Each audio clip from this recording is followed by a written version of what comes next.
हूँ पंकजाक्ष पंडा। ये जो कृषि महाविद्यालय कि जो आंदोलन चलती बालेश्वर हो बोली से कृषि महाविद्यालय मु भोगरे शाखार सभापति अच्छी कथा समग्र ओडिशा रे कृषि विद्यालय तो गोटे थिला सेठी महानदी एपट को आदौ कृषि महाविद्यालय नहीं। आम चाहूँ जे बालेश्वर निहाती हो बोली कहीं सारा ओडिशा रे बालेश्वर एक कृषि प्रधान जिला थिला।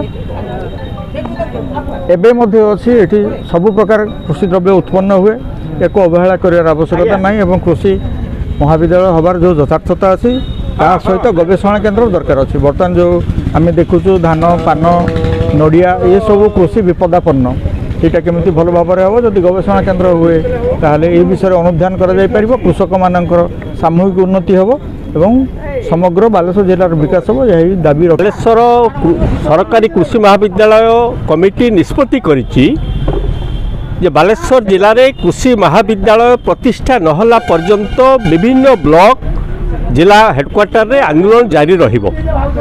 से अनुसार जलेश्वर सुर रेमुणा ये ब्लॉक कमिटी रे धारणा आंदोलन काम सरी आज भोगराई रे होउछि। कारण बालेश्वर जिला विशेषतः उत्तर बालेश्वर रे चाषर जो भित्तिभूमि रही आपण धान पान मीन नड़िया एवं समस्त तैलबीज पदार्थ जहाँ रही ए समस्त दिने ओडिशा रे 1 नंबर थिला चाषरे बालेश्वर जिला आज 2 नंबर रे रही। एते भित्तिभूमि थिबा सत्ते सरकार या भितरे जानी सुनी आउ 3 जिला